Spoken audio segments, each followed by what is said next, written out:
ओम नमो नारायणाय।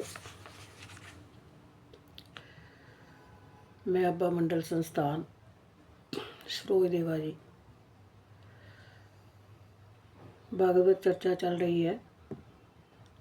श्री सुखदेव जी कहते हैं कि परीक्षित, सतयुग में धर्म के 4 चरण होते हैं।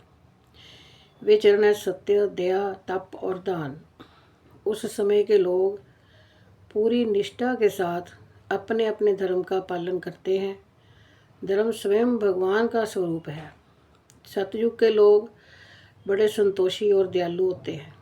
वे सबसे मित्रता का व्यवहार करते और शांत रहते हैं। इंद्रियां और मन उनके वश में रहते हैं। सुख दुख आदि द्वंद्वों को वे समान भाव से सहन करते हैं। अधिकांश लोग तो समदर्शी और आत्माराम होते हैं। बाकी लोग स्वरूप स्थिति के लिए अभ्यास में तत्पर रहते हैं। परीक्षित, धर्म के समान अधर्म के भी 4 चरण हैं: असत्य, हिंसा, असंतोष और कलह। त्रेता युग में इनके प्रभाव से धीरे धीरे धर्म के सत्य आदि चरणों के चतुर्थांश क्षीण हो जाता है। राजन, उस समय वर्णों में ब्राह्मणों की प्रधानता कुछ रहती है। लोगों में अत्यंत हिंसा और लंपटता का अभाव रहता है। सभी लोग कर्म कांड और तपस्या में निष्ठा रखते हैं। अर्थ, धर्म एवं काम रूप त्रिवर्ग का सेवन करते हैं। अधिकांश लोग कर्म प्रतिपादक वेदों के पारदर्शी विद्वान होते हैं। तो द्वापर में हिंसा, असंतोष, झूठ और द्वेष, अधर्म के इन चरणों की वृद्धि हो जाती है एवं इनके कारण धर्म के 4 चरण तपस्या, सत्य, दया और दान आधे आधे क्षीण हो जाते हैं।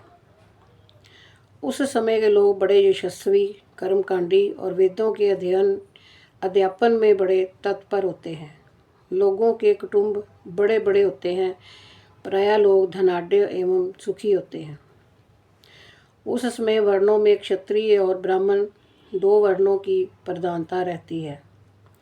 कलयुग में तो अधर्म के 4 चरण अत्यंत बढ़ जाते हैं।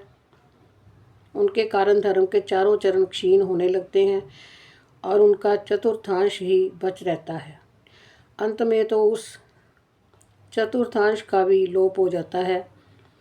कलयुग में लोग लोभी, दुराचारी और कठोर हृदय हो जाते हैं। ये झूठ मूठ एक दूसरे से वैर मोल लेते हैं। लालसा तृष्णा की तरंगों में बहते रहते हैं। उस समय अभागे लोगों में शूद्र, केवट आदि ही प्रधानता रहती है। सभी प्राणियों में 3 गुण होते हैं: सत्य, रज और तम। तो काल की प्रेरणा से समय समय पर शरीर, प्राण और मन में उनका ह्रास और विकास भी हुआ करता है। जिस समय मन, बुद्धि और इंद्रियां सतगुण में स्थित होकर अपना अपना काम करने लगती हैं, उस समय सतयुग समझना चाहिए। सतगुण की प्रधानता के समय मनुष्य ज्ञान और तपस्या से अधिक प्रेम करने लगता है। जिसमें मनुष्यों की प्रवृत्ति, रुचि धर्म, अर्थ और लौकिक पारलौकिक सुख भोगों की ओर होती है तथा शरीर, मन एवं इंद्रियां रजोगुण में स्थित होकर काम करने लगती हैं।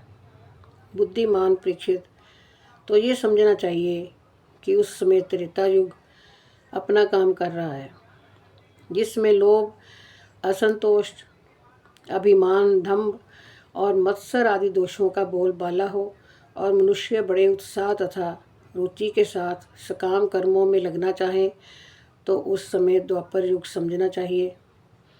अवश्य ही रजोगुण और तमोगुण की मिश्रित प्रधानता का नाम ही द्वापर युग है।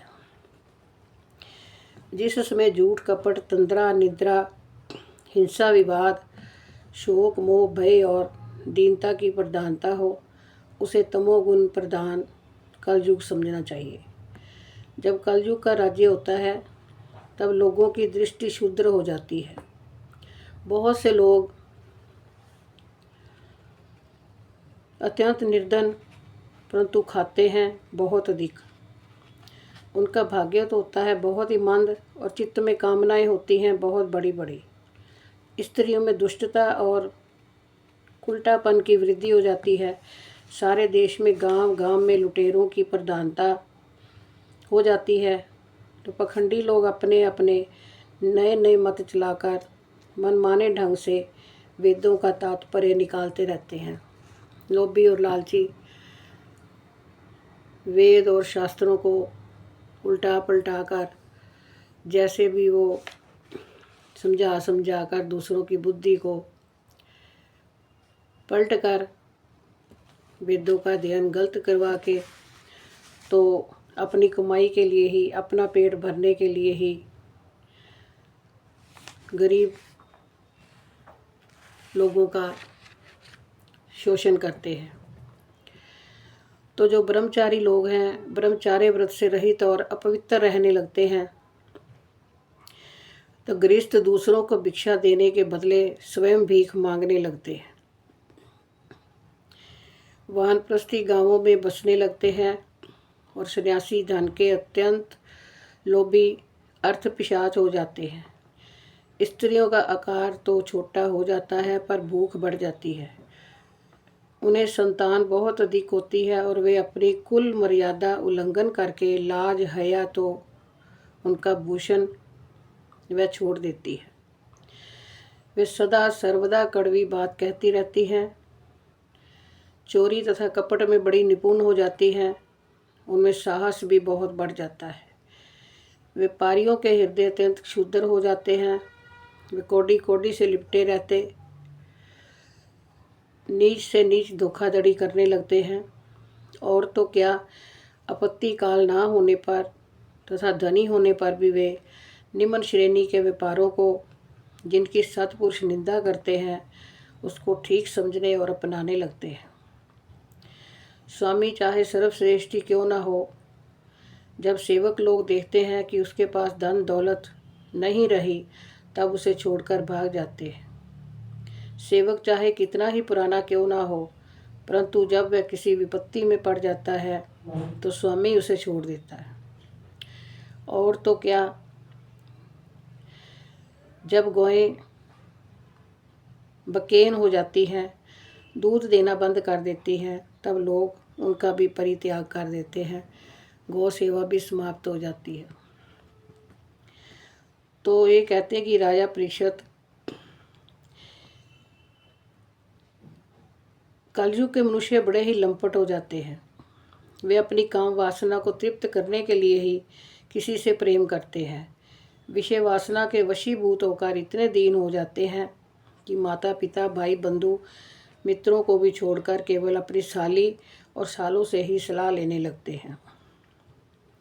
शूद्र तपस्वियों का वेश बनाकर अपना पेट भरते और दान लेने लगते हैं। जिन्हें धर्म का रत्ती भर भी ज्ञान नहीं, वे ऊंचे सिंहासन पर विराजमान होकर धर्म का उपदेश करने लगते हैं। प्रिय परीक्षित, कलयुग की प्रजा सूखा पड़ने के कारण अत्यंत भयभीत और आतुर हो जाती है।